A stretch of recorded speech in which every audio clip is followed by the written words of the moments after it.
أعوذ بالله من الشيطان الرجيم. بسم الله الرحمن الرحيم.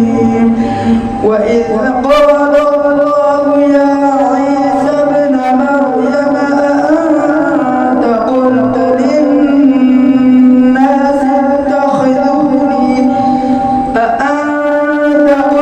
للناس اتخذوني وأمي إلهين من دون الله.